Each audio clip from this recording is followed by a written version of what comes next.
Hello everyone, and welcome back to Numbers and Numbles. My name is Lucas, and today we're going to be talking about which artificial sweetener should you use. And we're also going to take a deep dive into the acceptable daily intake for each one of these substances.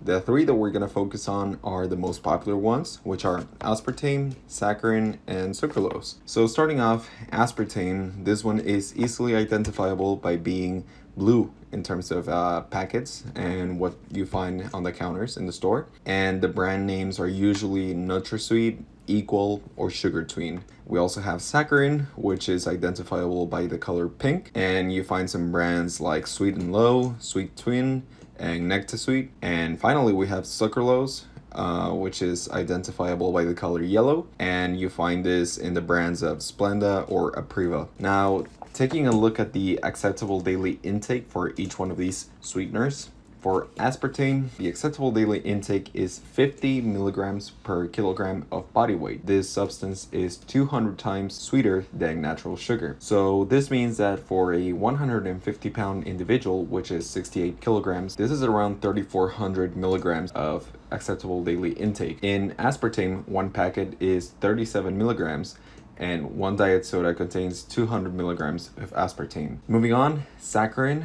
The acceptable daily intake is 15 milligrams per kilogram of body weight and is usually between 200 and 700 times sweeter than natural sugar. And this means that for a 150-pound individual, same as the previous example, or 68 kilograms, is around 1,000 milligrams of acceptable daily intake, where one packet is 36 milligrams. And finally, for sucralose, the acceptable daily intake is 5 milligrams per kilogram of body weight. It is regarded as being 600 times sweeter than natural sugar, and a 150-pound individual, or 68 kilograms, is 340 milligrams of acceptable daily intake, where one packet is approximately 12 milligrams. So with all of this information into account, we can conclude that aspartame is probably the safest option, having the greatest amount of acceptable daily intake. However, it is quite advisable that you switch things up because the body doesn't categorize all artificial sweeteners as just one substances. They're all made of different chemicals. So you can use Splenda for one thing, aspartame for another thing,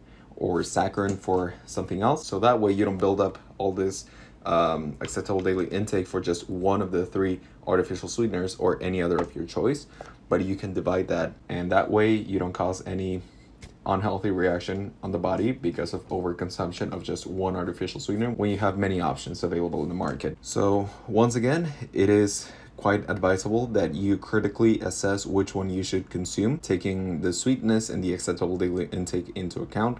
For example, if one artificial sweetener is less sweet, but it has a greater acceptable daily intake, then it may fit in your diet more appropriately. Or if another artificial sweetener is more sweet, but has a lesser acceptable daily intake, then you should also take that into account. So let me know what you guys think in the comments down below, and any additional information is also appreciated. Thank you guys for watching. This was Numbers to Numbles. My name is Lucas, and I'll see you guys in the next video.